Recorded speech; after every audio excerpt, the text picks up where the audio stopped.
What's going on, everybody? Cowboy C3. It's been a wild couple of days in Cowboy land, man. Uh, I don't even want to waste time. Let's talk about it, man. Right here on Cowboy Spit.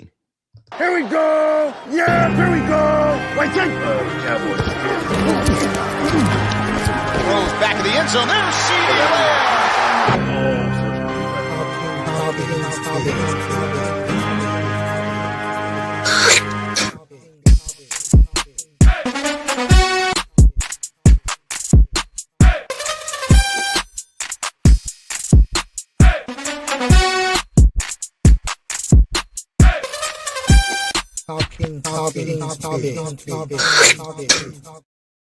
What's going on, everybody? Cowboy C3.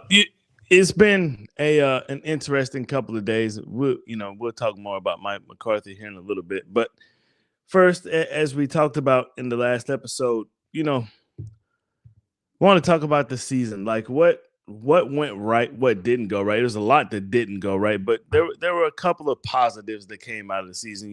You had a few Pro Bowlers, guys that should have made the Pro Bowl, and they made the Pro Bowl because they deserved to. CeeDee Lamb, of course, he deserved to make the Pro Bowl, man. He's one of the best receivers in the NFL, and he showed you that it don't matter who's throwing in the ball, man. He's gonna get his yards, and you have to really sit back and think about it, right? Like,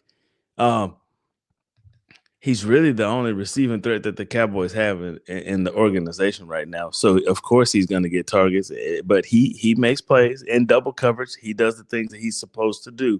Kevontae Turbin, Jeffrey, man, yeah. I mean, but I think the question is, and we'll ask it down, and it's at the end, man. And it's almost crazy because I want to talk about it right now. Is that like who could it be, right? Because nobody in their right mind is going to come into a situation like this. There's no plan. There's no plan for it right now. There's nothing, because I promise you, when Jerry went into that negotiating room, he never thought Mike McCarthy would say no. He never thought that. Never. But just give me 1 minute. I've been wanting to talk about this for the last couple of days, but I wanted to get my ducks in a row before I talked about it. So with the Cowboys, man, they opened up the season. Well, we'll talk about the rest of the Pro Bowls in a minute. They opened up the season with a 33-17 win against the Browns. And I know that seems like a long time ago. And it was positive because the defense looked phenomenal. And we didn't know what the Browns were going to be. We had no idea what the Browns were going to be. We just knew that they were a playoff team last year without their quarterback. They got their quarterback back, right? And this is a playoff team that you're playing, and you come out, man, and you have a dominant win. The numbers for the win weren't that great. Dak threw 19-32 for 179 yards and a touchdown, right? Zeke was the leading rusher, had 10 carries for 40 yards. And we went through this whole offseason thing. And the downfall for this season really started in the offseason. No free agency moves. You waited a long time to open up salary cap space by signing your two-star players. You sign them, you open up a whopping $28.6 million in salary cap space. You waited to do that to the beginning. You waited to sign your quarterback till right before this Cleveland Browns game. And, you kind of handicapped yourself. You didn't have a good preseason because you didn't have your quarterback had no continuity with his wide receiver, because the wide receiver wasn't signed yet either. And it took you all the way through training camp till you came home right before that Cleveland game to even get him signed. It took forever. And therefore, and it was always this talk in the offseason about, we got no cap space. We have no room to do this. We have no room to do that. And when all you had to do was sign the players that you were going to sign anyway, sign them and open up some salary cap space and get you some players in here that can do some things. But the thing about the Cowboys is, and we'll talk about this a little bit more and a little bit as well, is that, free agency wise, you probably weren't going to do nothing anyway, because you haven't done anything in a long, long time. It's been a long time since the Cowboys brought in a meaningful free agent into the organization that was a plug-and-play player in the NFL already. It's just been a while.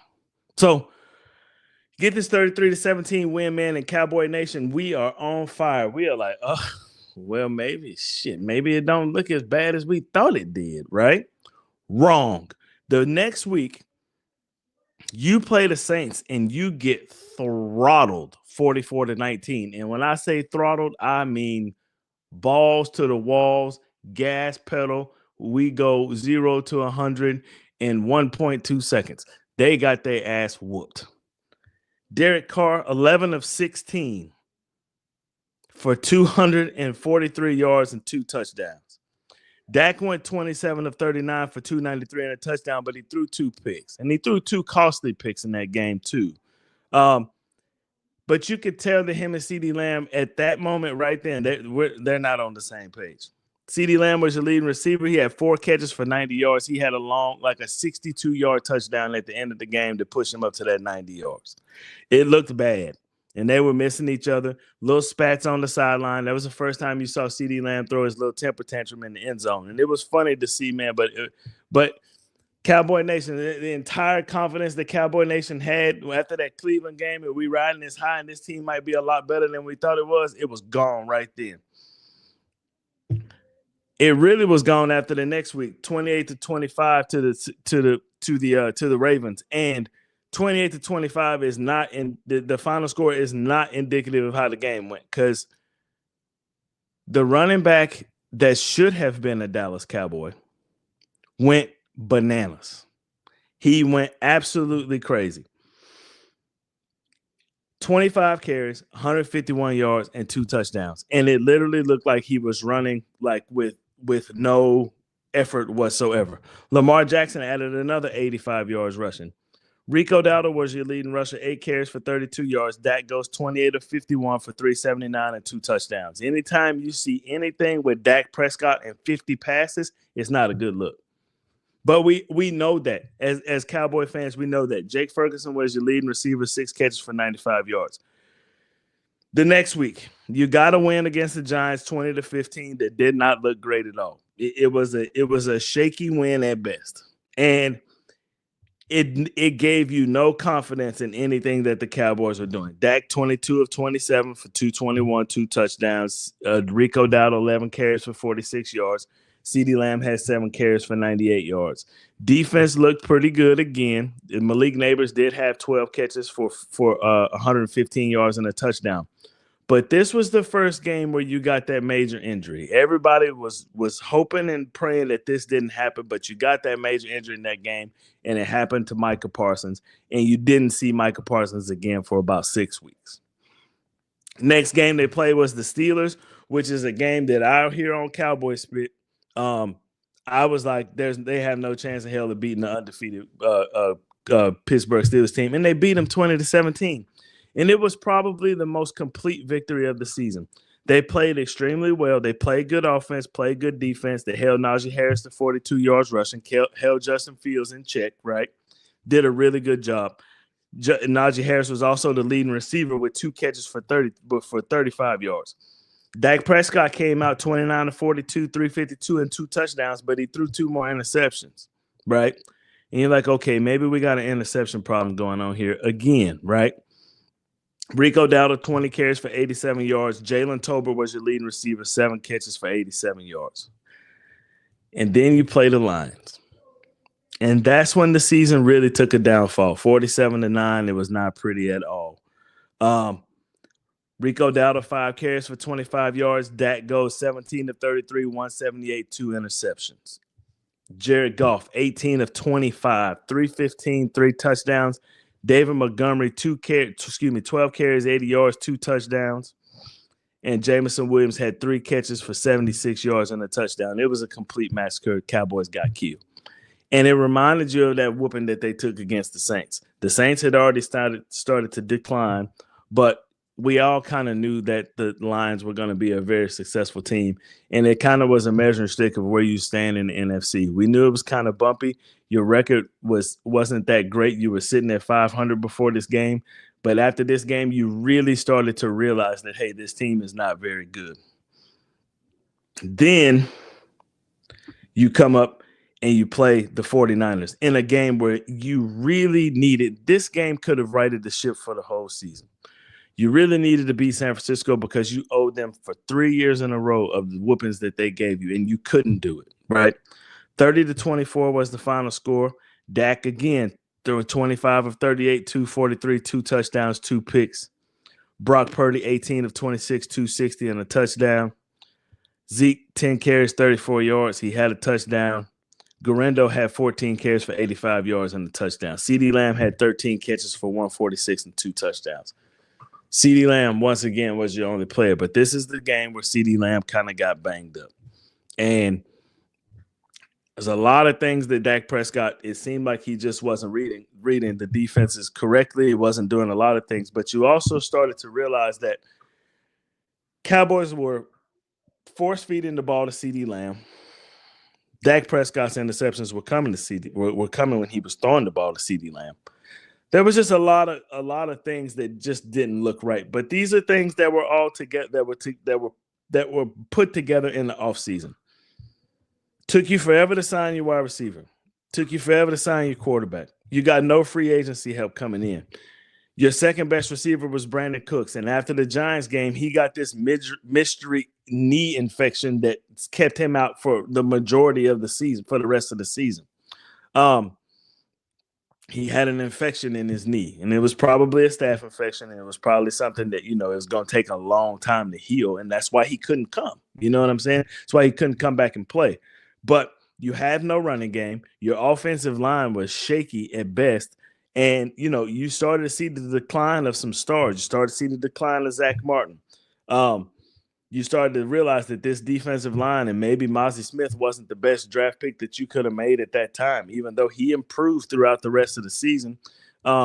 You started to realize that this team just wasn't very good if you didn't realize it from the beginning of the season. There was a lot of people, including myself, that thought this team would be a 4 and 5 win team. So in some cases, to some people, they overachieved. That's me. They overachieved. I picked them to win 4 games. They won 7. Congratulations. You win 7 games. Doesn't really do you any good, though. You come back the next week and you play the Falcons. You got a bye week. You come back and play the Falcons, and the offense was stagnant. You lost 27-21, and then you lost your quarterback. You lost your quarterback for the rest of the season. You bring Cooper Rush in. First game, Cooper Rush, 34-6 against the Eagles. It looked really bad. 34-10 against the Texans. It looked even worse. Then you get a win against the Commanders, who have established a really good football team. And you got to see that in the wild card round against Tampa Bay. They're a good football team, man. They're solid. They put together things the right way, and that'll come up here in the second too.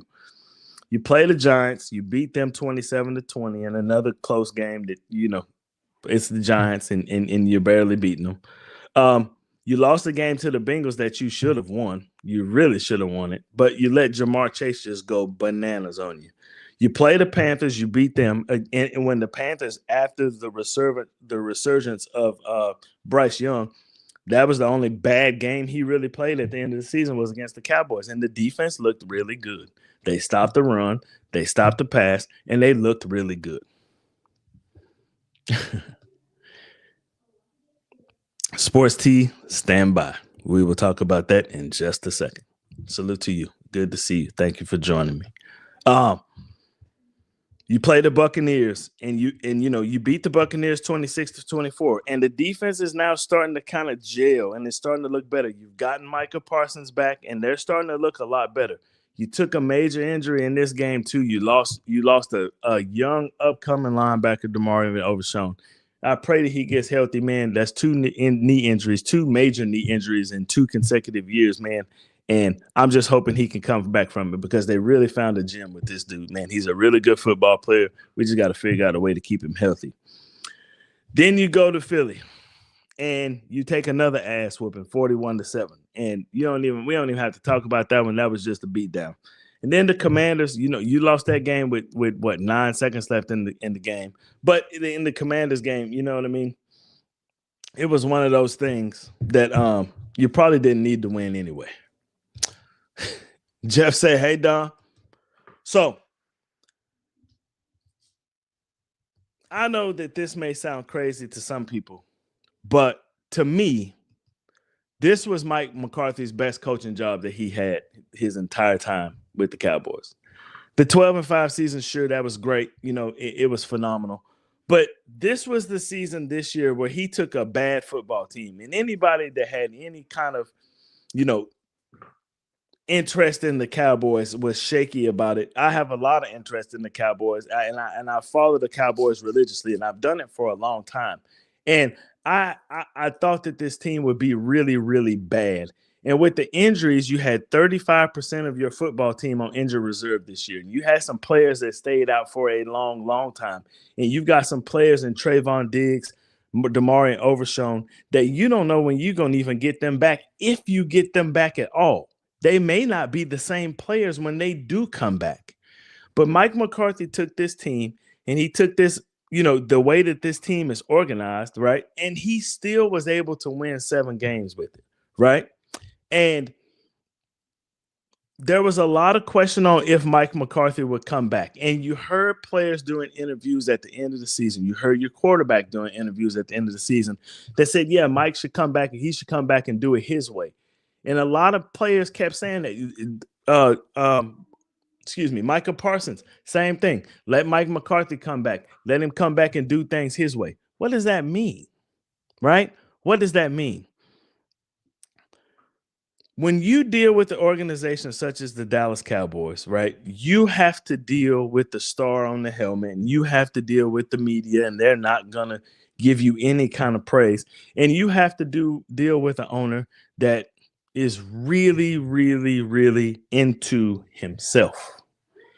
Jerry loves him some Jerry, right? And Jerry does things his way.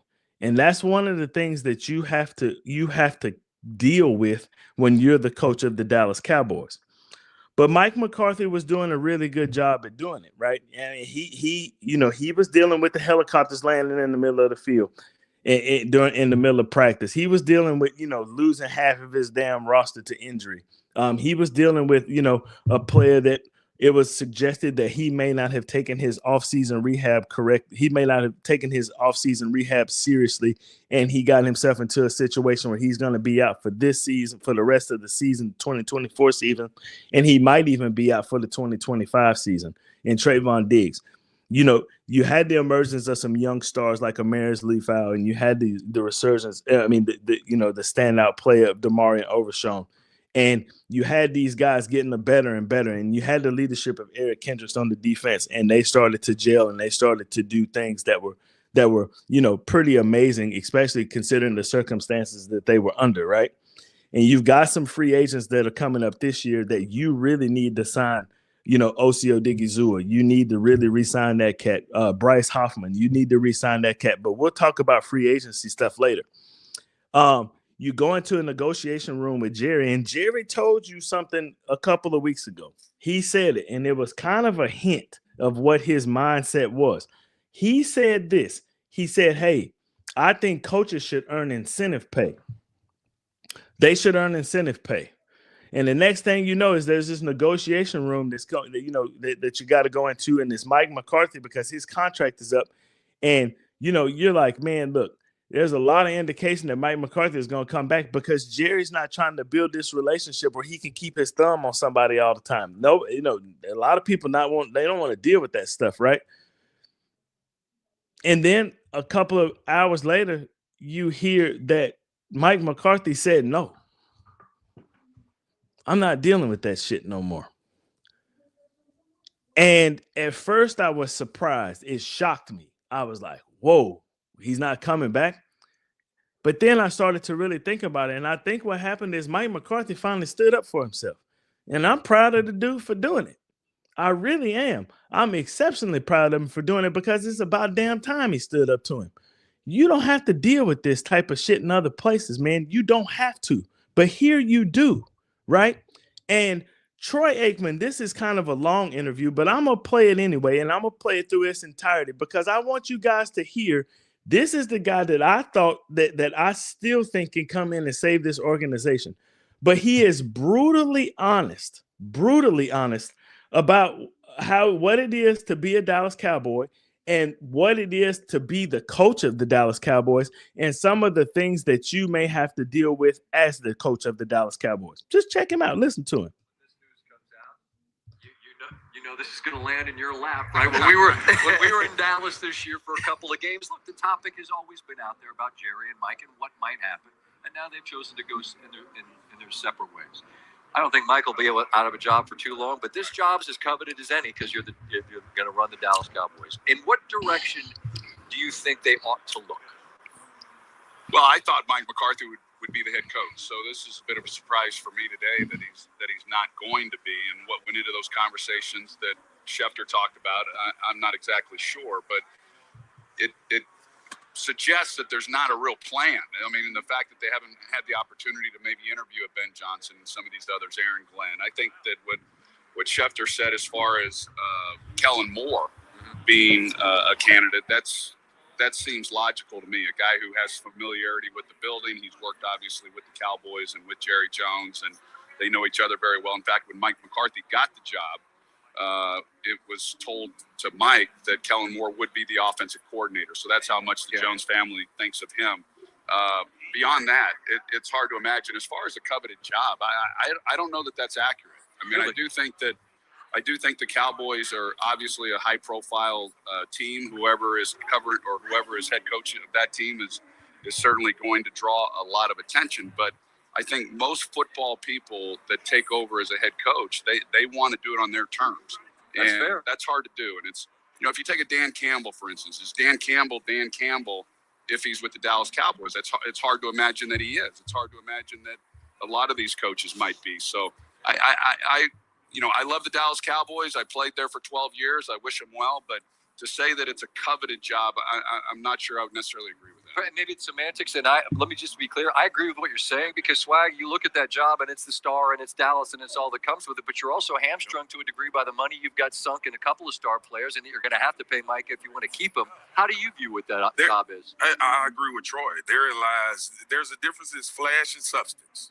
Cake and icing. Flash. Cake and icing. Yeah, exactly, and that's something we talk about this quite often when we get a chance to sit together and talk, but ultimately, when you look at this job, and I kind of sum this job up in this regard, if the owner is not going to change, are you willing to hire a coach with enough cachet to challenge you on not changing? And it's what's going to be best for the locker room and the guys that's playing on the field. We throw this word distractions around a lot in football. Things are happening, and there's a lot of distractions going on. Distractions are a part of playing in the NFL. That's not singular to any team in the league as far as having distractions. The difference is in Dallas is the guy that makes the decisions creates the distractions. That's the entire problem with the Dallas Cowboys is the man that makes all the decisions in the world is the main distraction. That's the problem with the Cowboys. It's something that I've been saying from the beginning. It's something that I've been saying for years and years and years. And the problem with Cowboy fans is that, it's always Dak's fault, or it's always Tony Romo's fault, or it's all some singular player's fault. It is not a singular player's fault at all with the Dallas Cowboys. It's the damn owner. He's the problem. He is the constant for the last 30 years of failure. And the sooner that people realize that, the better off that people will be. It's the truth. Dak Prescott was 1 the last time the Cowboys won a meaningful game. Tony Romo was like 9 the last time the Cowboys won a meaningful game. The best thing that ever happened to the Cowboys, the best thing that Jerry Jones ever did in his illustrious owner career was hiring Jimmy Johnson. The biggest mistake that he ever made was firing Jimmy Johnson. That's it. That's what it is. That's the Dallas Cowboys. Would Jerry Jones be a successful owner if it wasn't for Jimmy Johnson? No, he wouldn't. He would be a mediocre owner that puts mediocre teams on the field. And the reason that he puts mediocre teams on the field is because he will not have anybody outshine him. No coach will ever outshine him again. And as soon as people get that through their head, the better off Cowboy fans will be. It's the truth. This is the reality that you have to deal with when you're dealing with the Dallas Cowboys. They never had the answer to McCarthy, Jeff. Never, ever, ever. They never had the answer to McCarthy because anytime Mike McCarthy said anything, Jerry Jones would come in and override it every single time. And it's been that way with any head coach in the NFL that has ever worked for the Dallas Cowboys. But the thing about it is, though, is that who wants to come into some shit like that? That's why when Sports T asked me earlier, Don was like, hey, do you think Dion will come in? Hell no. No, he won't. Think about this. You have to pay Dion a whole lot of money to leave the situation that he's in right now, because right now at the University of Colorado, they allowed him to bring his kids in there. They allowed him to bring his whole social media platform in there. They allow him to come in and make rules for the team. You can't wear no slides. You got to sit in the front of class. If you talk bad and the media comes in and talks bad about us, your ass can't come in here. You're not finna do that with Jerry. That's not happening. I'm sorry. Jerry's not going to let you do that. And what Jerry has become really, really good at is he's become to seeing these type of traits that a person has in their personality, probably through some kind of interview process that he does. And he'll tell you to have a good day, because Jerry said this year as well. And Jerry's just giving y'all all kinds of hints. All you got to do is look at him. Jerry said this as well. I did not come in here to have any bad time at work. I didn't come in here to have bad days at work. I came in here to have a good time. Some coach is going to sit there and challenge him every day. Jerry don't think that shit's a good time. He don't think that shit's a good time at all. He wants a yes man, just like Jeffrey said. He wants a yes man that's going to come in here and kiss his ass and do what the hell he wants to do when he wants to do it. You're going to run plays that he wants to run. You're going to play the players that he wants to play. You ain't got no say-so in the draft. You ain't got no say-so in free agency. We're going to do shit my way, even though my way has failed since Jimmy Johnson left. And if you can deal with that, I will stick my hand out to you and say, welcome as the coach of the Dallas Cowboys. You think Dion want to be a part of that? Hell no. Dion been successful as a coach everywhere he's been. He's taken programs from the bottom and brought them up to the top or close to the top. He has. And if you think Dion gonna come in here and challenge Jerry, y'all are crazy as hell. That ain't happening. It's not happening. Man Down Sports, thanks for joining me, man. I appreciate it. I'm telling you, Jeff, that's what it is, brother. James Dolan is a horrible owner. It should be accountability, everyone involved. Dak has a percentage of blame. What is it? He's the quarterback of the Dallas Cowboys. If Dak has a percentage to blame, then everybody has a percentage to blame, because Dak can't lead a team to victory that's coached by a coach that has no say-so in whatsoever. You can't run your game plan. You got to, whatever offensive coordinator, you heard Troy say it. When Mike McCarthy took that job, he was told Kellen Moore will be the offensive coordinator. It is what it is. You know what I'm saying? You're running a stale-ass playbook, right? Dak, I put it this way, Sports T, Dak is the reason that this team hasn't been mediocre in a long, long time, because every time he seems to go out, what happens? They lose and lose horribly. It is what it is, man. He said, I'm the most objective Cowboy fan I've ever seen. It's close, man. I'm just being honest. I'm being completely honest about the Dallas Cowboys.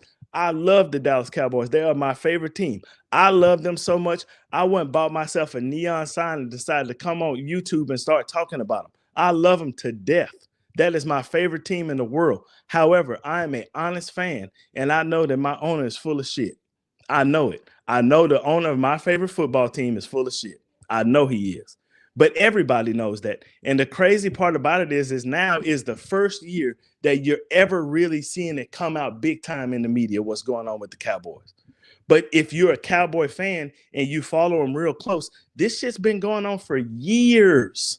The percentage of the blame, shit, the quarterback has to take all of the blame for the team. He has to. That's his job. And if you're the quarterback of the Dallas Cowboys, you got to take 200% of it. Because people that don't really understand the game of football and look at this bullshit ass playbook that the Cowboys are running, no creativity whatsoever. It's always the same shit. I've said it 10, 20, 50 times on here. If I can sit here and call Cowboy plays at 60%, what makes you think a defensive coordinator that's paid to do so, sitting up in a booth, can't do it at 90%? And they still have the number 1 offense in the league or the number 3 offense in the league. How is that possible? But as soon as it comes down to the playoffs and it's time for that checkerboard to go away and it's time for that chessboard to come out, how do they do? Not so good. Not so good at all.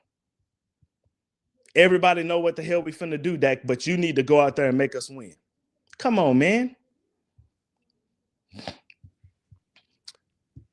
If JJ let the team be the team, they would have a Super Bowl by now. It's funny that you say that. It's funny that you say that. And you said this right here. You can't outplay the owner. You can't. Jeffrey, you can't do anything in the red zone. You can't do anything in the red zone because you got to have a dog mentality when you go in the red zone. That dog mentality, last time they had that when Zeke was in his 3rd year in the NFL and he didn't get paid and it wasn't a distraction. Soon as Zeke got paid, Zeke got fat, Zeke couldn't run no more. It's pretty simple. Pretty simple. You say Dak is 15% of the blame. Sure. I like 15%. That's not bad. I'll take 15%. If the number is 115, because Jerry is 100% blamed for this shit. 100% to blame. Because if you want to blame Dak Prescott, then blame Jerry for signing his ass. There you go. There's your answer. Right? So somebody said you can't outplay the owner. It's funny that you say that because Magic Johnson did an interview and they did a split on this interview. And they had Magic Johnson in half of the interview, and then they had Jerry in the other half of the interview. And it will just show you the mentality difference between a team that was at the bottom of the NFC, bottom of the league, had a high pick, got a damn Heisman Trophy winning quarterback out of it that came out to be pretty damn good. They did some things different. And the things that they did different, Magic kind of pointed them out, and it showed. It just meant I'll play it for you. You just have to listen to it, man, because when I heard it, it kind of shocked me, but then again, it kind of didn't. Just listen for yourself. Check it out.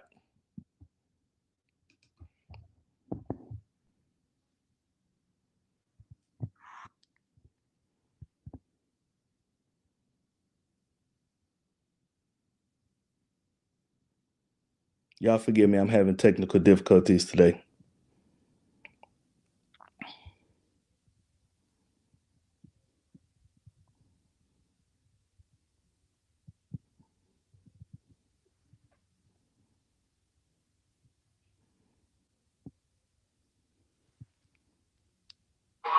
New vision, new owner with a strategy, picking the right people. First, our coach, Coach Quinn, Adam Peters, and then we all step out the way and let them do their job. Talent, culture, and people. There it is. Talent, culture, and people. So that's it. Don't make this about us. Consideration to finally getting somebody else that. No, just no. I bought the team. I think the first thing that came out of my mouth. Anybody here was at that press conference? Okay, somebody asked, did you buy this for your kids? And I said, hell no, I bought it for me. And I didn't buy an investment. I bought an occupation. And I bought something that I was going to do. I was 46. I bought something I was going to do for the rest of my life. The facts are that since I have to decide where the money's spent, then you might as well cut all the bullshit out.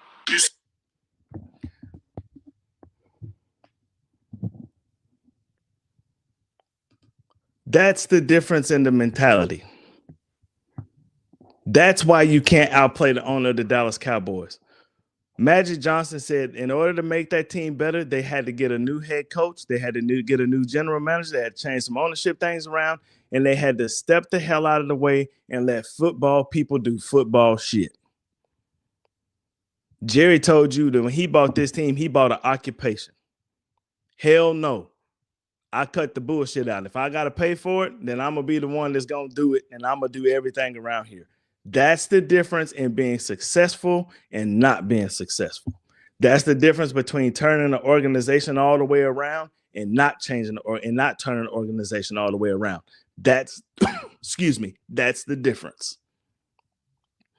Until you realize that, or until Jerry comes off his high horse, that's never going to happen around here. Never going to happen. And now I think to sum all of this up, and I'm going to leave this on the screen just so y'all can see it for a second. AB, Antonio Brown, the guy that's crazy, he says some things that are not so crazy sometimes. This is what he tweeted about the Dallas Cowboys.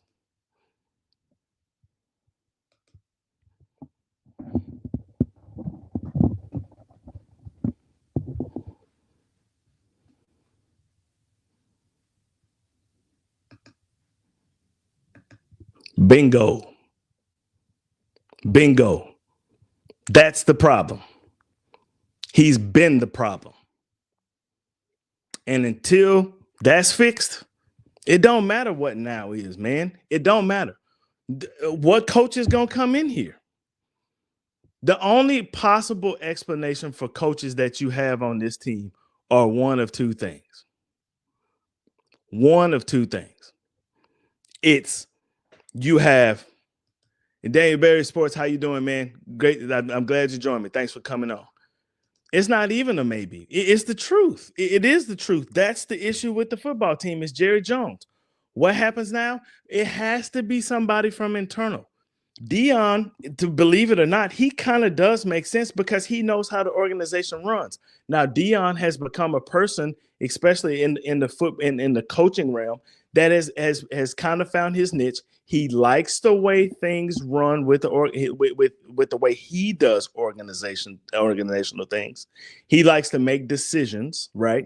He likes to make calculated decisions, and he likes to make decisions to make his football team better. But here with the Cowboys, you're not going to get that. Kellen Moore is another name that even Troy Aikman threw that name around. Kellen Moore knows everything. He knows the ins and outs, the nuances of this football team. He played for this football team. This is the only football team that he ever played for. And he came straight from playing to be a coach, right? So he knows everything about this organization. He knows how it works. He knows the ins and outs. He knows, excuse me, my bad. He knows who he has to answer to. He knows how everything is going to go. But the problem with Kellen Moore is that you gave him an opportunity to step out. You gave him an opportunity to leave the organization. And now he sees how organizations are supposed to run.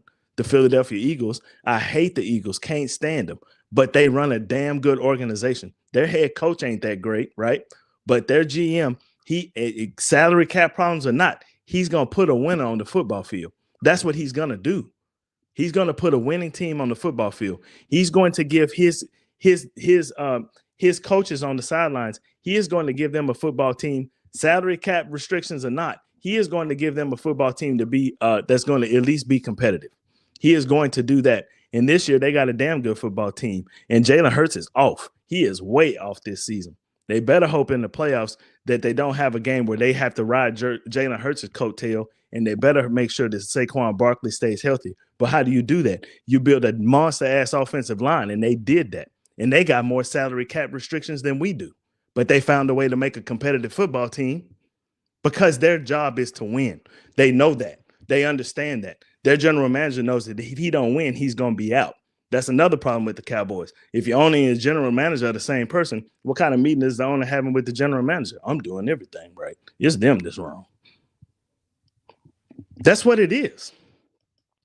His ego is too big for Jerry. You're right. You're absolutely right. You got two people that are kind of the same person. You understand what I'm saying? That's why it's not going to work. Kellen Moore would be another Jason Garrett. Do you look at Kellen Moore and do you see a leader of men? Do you see somebody that you want to ride into battle with? No. I see Dak's homeboy. That's what we don't need. That's what we don't need. We don't need that. We need somebody that's going to come in here and light a fire. Mike Tomlin's name has been thrown around. It was Jimmy Johnson even said trade coaches. Y'all trade coaches, right? Mike Tomlin ain't coming here. Mike Tomlin has never had a losing season in his NFL career. And that dude been coaching the Eagles. I mean, excuse me, the Steelers since I was a damn kid. Is what it seemed like. That dude been with the Eagles for a long, with the Steelers for a long time, and it's kind of shaky right now because they can't get over that hump. But he has been over that hump. But one thing that Mike Tomlin does is he demands excellence, right? And he wants to run his locker room his way. He wants to choose his own coaching staff. He wants to do things his way. And you can't do that here. You can't do it. He wants a quadriplegic as a coach. He talks to the head coach and then cuts everything else off. The problem with it is that it's not that serious, is that he cuts the coach's legs out from under him all the time. If I'm not getting what I want, I can just go tell old daddy Jerry and I'm going to get what the hell I want. I'm going to do it. Mike McCarthy come in and say, we doing 2 practices a day because y'all are bullshitting out on this practice field. And Jerry coming out telling him, take the rest of the day off. You good. Another name that's been thrown around here around the city, right? And it's one of those things that it kind of makes sense, right? Is the name Jason Witten. Lifelong Dallas Cowboy, knows exactly how this organization works. He's had some success over at his high school team. He's coaching his boys right now with the high school team, and they're being pretty successful, right? They're very successful right now. You know what I'm saying? And he knows the ins and outs of this organization, right? He knows how this team works. He knows he's seen it be successful. He's seen it not be successful. He's ridden the highs. He's ridden the lows, never reached the pinnacle. He could come in here and be a yes man. But the thing about it is he got one more son that's got to graduate high school first. And I think he may be a junior. He may be a senior this year, maybe. But he probably going to see his son through and try to win another state championship. Because why the hell am I going to come here and lose?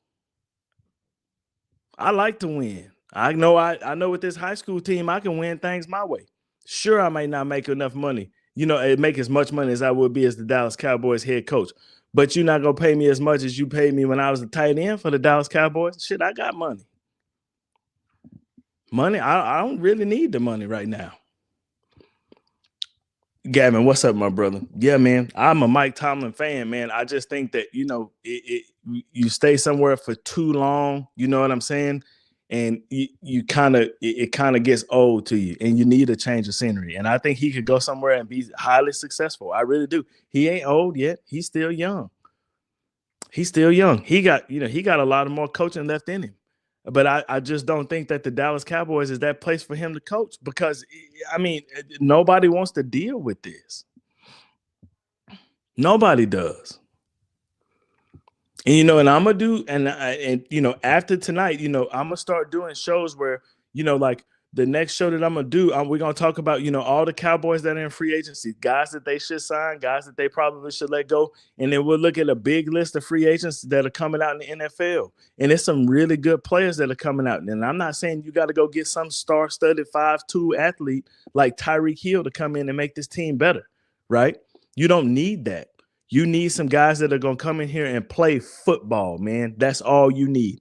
Leave all the distractions out. You tackling 200-pound strippers, breaking their legs and shit. We don't need all that, man. We need guys that's going to come in here and play football. That's all we need. We got enough distractions as it is with the owner.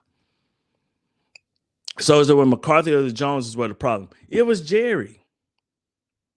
It's been Jerry. Mike only been here for 5 years. Gavin, Jerry been here for 30 plus. And the results are still the same. Since Jimmy left, they the same.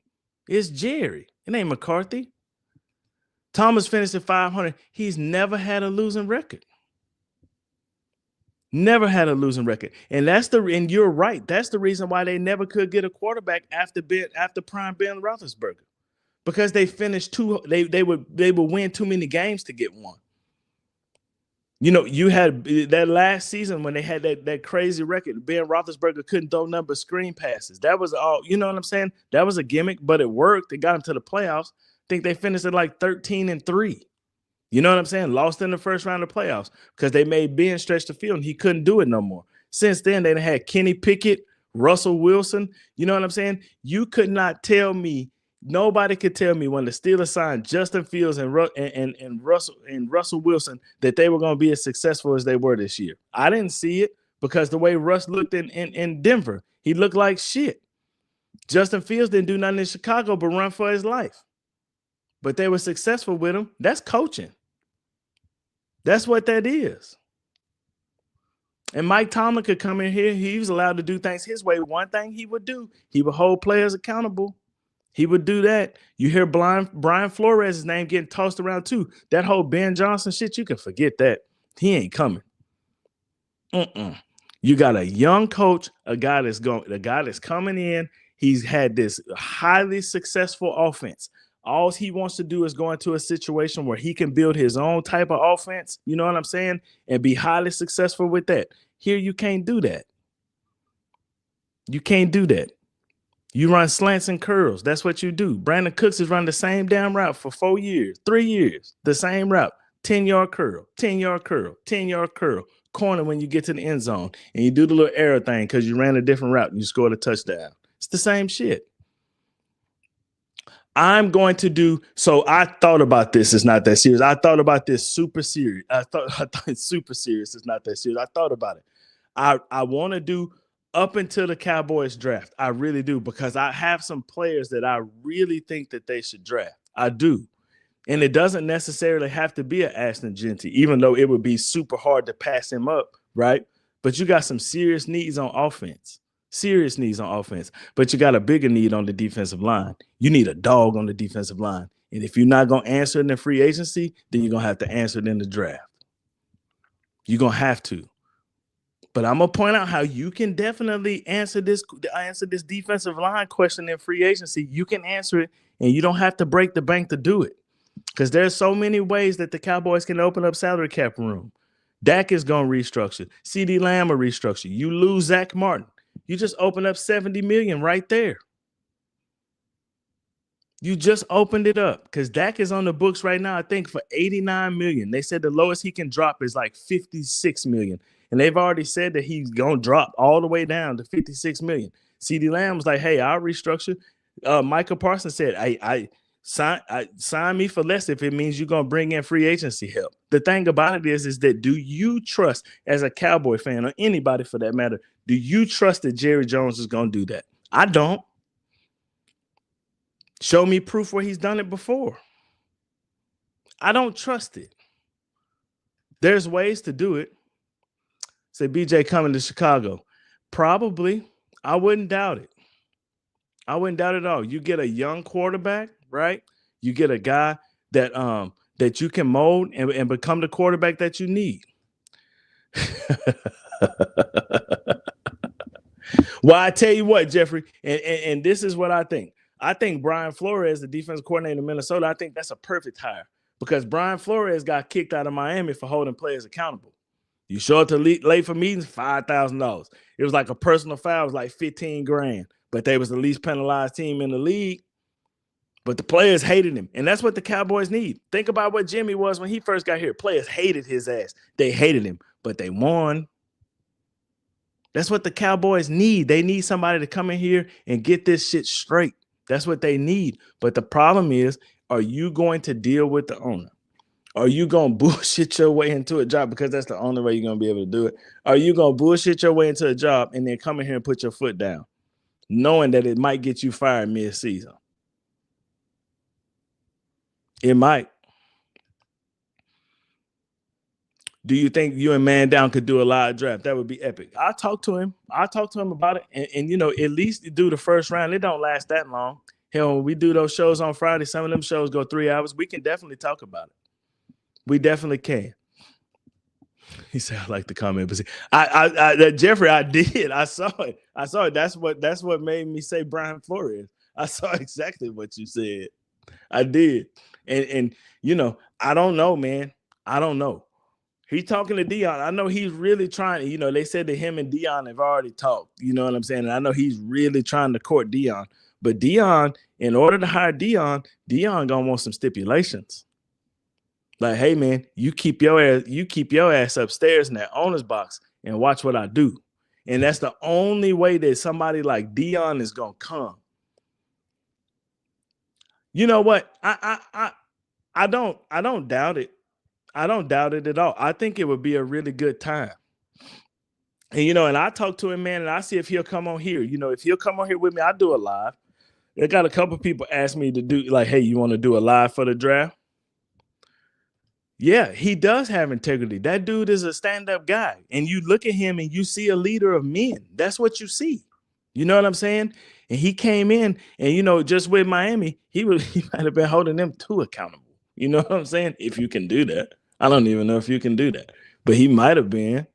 You know what I'm saying? But like, that's what this team needs. This team needs somebody that's going to come in and hold players accountable and do football things and try to keep the owner up in the owner's box. But the problem is, like I said earlier, Jerry's come real keen on reading people's personalities and knowing if they're going to be an issue trying to keep him up in the box or not. And if he thinks, even remotely thinks that you are going to be an issue, he's just not going to hire you. It is what it is. All right, y'all. I've gone way over my time again, man. So probably Saturday, because I've been kind of slipping a little bit, man, because I had a whole bunch of stuff going on with family and all that type of stuff, man. We'll do another show Saturday, and we'll look at all these free agents that the Cowboys had, and I think you'll be shocked at the number of players that the Cowboys have in free that their contracts were up this year. It kind of shows like maybe the GM don't know what the hell he's doing. There's no way you should have this many contracts expiring at the end of a season, and you got some really big players such as Micah Parsons that you're gonna have to sign. You know what I'm saying? Because if you don't, there's 31 other teams that are going to be knocking down his door. They'll make room for Micah Parsons. I promise you they'll do that. And they'll take that podcast shit with him. You know what I'm saying? Like, hey, come do your podcast, but we need you to come here and get after this quarterback. You know what I'm saying? So you got some opportunities to open up some room, but you're gonna leave some holes in your roster. And there's a way to fill those holes with the money that you're gonna save with some of these players that you let go. You know what I'm saying? And you can fill these holes. And, you've put a lot of investment in the offensive line in these last couple of years, right? A lot of investment in the offensive line. You got a lot of money tied up in your offensive line, too, with some guys that got some contracts that are coming up in the not so distant future. And, you got some work to do. You do. But we'll see if Jerry's serious about it. But I think that I can show you how you can make this team ultra successful with the money that you do have. Because if you do the things the way that, it's all mapped out the way that it should be done, right? You should open yourself about, $85, $90 million in salary cap space. Pretty simple, too. You reduce some contracts. You got some guys like Terrence Steele that are getting paid and they ain't earning the money that they're playing. Dak is going to restructure because he has to. You know what I'm saying? CeeDee Lamb is going to structure because he has to. Micah Parsons is going to take less money because he wants to. He wants to be a part of the organization. He wants to have a star on his helmet. He wants to try to win. But the thing about it is that you got to give them the means to win. You got to bring them the players on the field. You could put any kind of team on the field. You could put Randy Moss and Joe Montana, you know what I'm saying? You can have all these players on the field, but if they're not led in the right direction, they're not going to win. And that's the whole thing. It does need to be cleared out, starting with the general manager. Jerry needs to learn to sit up in his box and be an owner, and I promise you he'll be a whole lot happier than he is right now. I promise you, because his team will be successful. The only thing that might be bruised is his little ego because it didn't go his way. To have a Super Bowl after the flowers grow, unfortunately. Well, the thing about it is that I was talking to one of my boys. He was like, man, she said, shit, man, we ain't no spring chickens no more. We summer chickens now. You know what I'm saying? I just want the Cowboys to win one before we winter chickens. He was like, I don't know if that's going to happen. Shit, I don't either. Yeah, Gavin, whatever. You're a damn Bears fan. I ain't HTTR, whatever. Anywho, I do like the way they doing things, though. You know what I'm saying? I like it. I like it a lot. I like the way they're doing things from an organizational standpoint. It's a good model. I think the Texans had a good model too. You know what I'm saying? They had some tumultuous times going on in Houston. You know, you find out your quarterback was a freak. You know what I'm saying? He liked to do nasty things with Instagram models. You had to get rid of him and you had to rebuild the organization. You got a new GM, he hired a new coach, and voila, look at them. They're in the playoffs, second round, second year in a row. Just saying. You got to build it, though, and you got to let football people do football things. Jerry is an excellent businessman. Never will take that away from him. That dude made something out of nothing. He took 176 million and turned it into 12 billion. You cannot say he's not a great businessman, but what you can say is he's a shitty owner. It is what it is. Okay, y'all. I will see everybody Saturday, man. This was fun. I had a good time. Thank you guys for being, active in the chat, man. I appreciate it tremendously. If you guys haven't done it yet, man, like me, subscribe to me, man. Share this content, man, and let's try to grow this thing up to be what it can be. All right, everybody. So Saturday, we'll talk about the Cowboys free agents, and what we can, people that we may be able to re-sign, people that we might want to let go. You know what I mean? Maybe there's some players on the roster right now that you want to cut, before, I think it's April 1st, no, March 1st or something like that, to try to save some salary cap space, because there's some players that you got signed, man, that, they might not want to be here no more. He said, with a freaky quarterback. Man, y'all know he was freaky. Shit. That was his thing, though. You know what I'm saying? Like Instagram massages. It is what it is, bro. Shit. Whatever. But anyway, Saturday, y'all. I will see everybody here, man. We're going to have a good time on Saturday. But we're going to break all this down, man. We're going to break down free agency. That'll be the first thing. We'll talk about positional needs, man. We'll talk about players that maybe the Cowboys want to draft. It's going to come up pretty soon who's going to be the coach of the organization. We'll figure that all out together too, man. I'm interested. I'm invested in this because I want to see who it's going to be, because I got a feeling it's probably not going to be anybody thinks it is. And I hope we do get to sign somebody like Deion. I think that would be great for the football team. And I know if Jerry signs somebody like Deion Sanders, he's probably tired of losing and he want to win for real. He really does. But anyway, y'all, all right, Cowboy C3, man. No matter what, I'm a Dallas Cowboys fan for life, man. Cowboy Nation, we'll see y'all later. All right, peace.